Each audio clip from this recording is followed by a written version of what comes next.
Mga kabatas natin, meron ding vlogger si Tulfo, sabi niya maglabas kayo ng pelikula. Although sinabi ko naman talaga yon na ginagamit talaga sa pelikula yung salitang taob na pagpapapatay sa tao sa pamamagitan ng mga hitman. Okay? O ngayon mga kabatas natin, meron akong papakita sa inyo na movie kung saan ginamit yung salitang taob. Tingnan natin kung ano yung konteksto, ano ho mga kabatas natin. At saka syempre, salamat Ricul sa pag-forward sa akin, saka sa lahat ng mga tumulong maghanap para sa papremyo. Sana makuha niyo yung premyo nyo. Ito ang bahaging nakita kong sinabi ni Mr. Lib Ayan. Tila excited talaga siya dito, samantalahin ko na rin ang pagkakataong ito para magpasalamat sa mga nagtulong-tulong sa kanila para mahanap ang nag-iisang pelikulang ito. Nakakatuwang makita na tunay na matibay ang pananampalataya ni Mr. Libayan na based di umano sa konteksto, ang salitang taob ay nanggangahulugan ng pagpatay sa mga tao sa pamamagitan ng mga hitman. Oh, alam ko mga iniisip nyo. Saka na natin pag-aralan ulit yung inconsistencies sa gestures niya tulad ng nauna na nating naipaliwanag. Tunghayan natin ang pelikulang nagpa-excite ng husto kay Ginoong Libayan. Bakit hindi mo iputok? Iputok mo! Ano bang hinihintay mo? Ano? Sige! Iputok mo! Sige, Reden! Binibigyan kita ng karapatang magpasya sa buhay niya ngayon. Patayin mo! Patayin mo! Hindi kita papatayin ngayon. Dahil ligtas mo ang buhay ko. Kaya tabla na tayo. Sa muli natin pagtutuos, bahala ng Diyos kung sinong tataob sa ating dalawa. Aba, may salitang taob nga. Total ay nagbanggit si Mr. Libayan ng tungkol sa konteksto, alamin natin. Ngunit bago ang lahat, sino o ano nga ba ang kahit na paano'y karapat-dapat na mag-interpret nito ayon kay Mr. Libayan?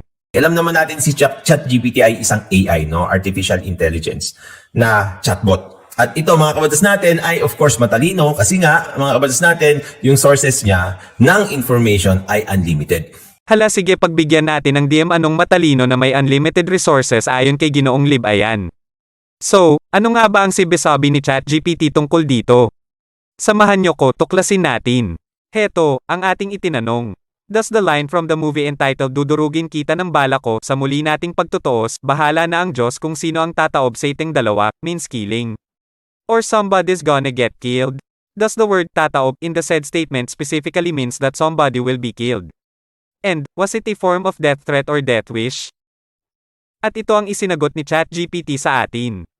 The line, sa muli nating pagtutuos, bahala na ang Diyos kung sino ang tataob sa ating dalawa from a movie titled, Dudurugin Kita ng Bala Ko, does not explicitly mean killing or that somebody will be killed. The word tataob generally means to lose or to be defeated in a competitive context. It suggests that in their next encounter or competition, one of the parties will be the loser or will be defeated, but it does not necessarily imply violence or harm, such as killing. The statement itself is not a clear form of a death threat or a death wish. It primarily expresses the uncertainty of the outcome of a future confrontation or competition, and it implies that the result is uncertain and left to fate or chance.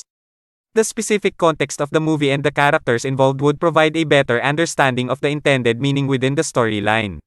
Ang galing din, no? Bumapasok sa swak na swak, walang kawala.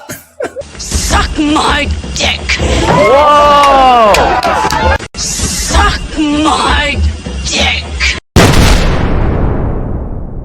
Boom! Panis!